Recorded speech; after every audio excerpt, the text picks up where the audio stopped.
The golden afternoon light filtered through the jungle canopy as Anansi and Rat ambled along the narrow path, their empty hand baskets swinging in rhythm with their steps. The air hummed with cicadas and the distant cry of birds, but Anansi's sharp eyes caught movement near a mossy log. Tiger's four cubs tumbling over each other in play. Anansi's mouth curved into a sly smile. He nudged Rat with one of his long limbs. "Brer Rat," he murmured, his voice sweet as overripe mango. "Two for me, two for you.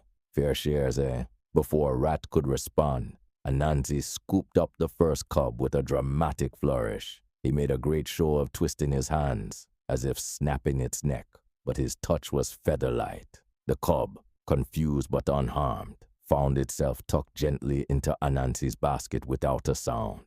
Rat, believing his companion had done the deed, seized his own cub. His small hands moved with quick efficiency, a sharp twist, and the little body went limp before being placed in his basket. Again Anansi pantomimed violence, his face contorted in false effort as he killed the second cub.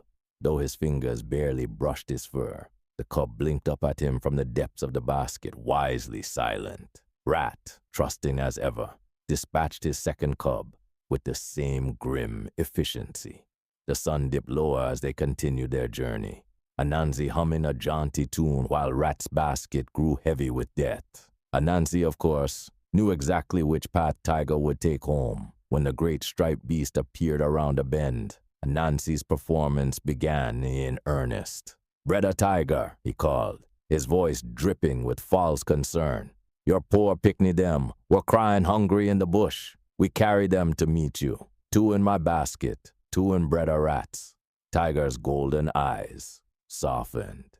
He stretched out on the warm earth, ready to nuzzle his returned offspring. Anansi reached into his basket and produced the first cub, very much alive, mewling pitifully. Rat, beaming with pride, pulled out his first cub, cold and stiff.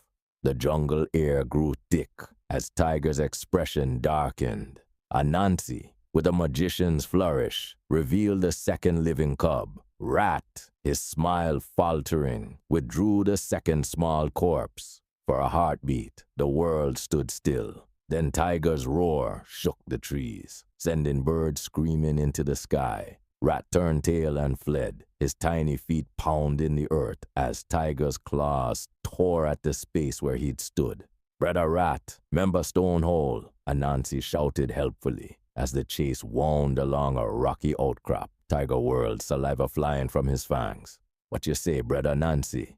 "Me say mind him go into that stone hole now," Anansi replied, all innocence. Rat heard and obeyed, vanishing into a narrow crevice just as Tiger's claws scraped stone. The great cat wheeled about, his wrath now turning toward the spider, but Anansi had already melted into the underbrush, his laughter lingering like smoke beneath the dry leaves. And so it remains to this day.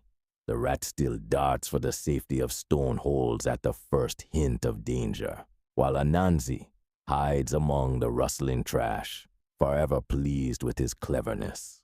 As for Tiger, he watches both creatures with narrowed eyes, remembering that golden afternoon when death came wearing a smile.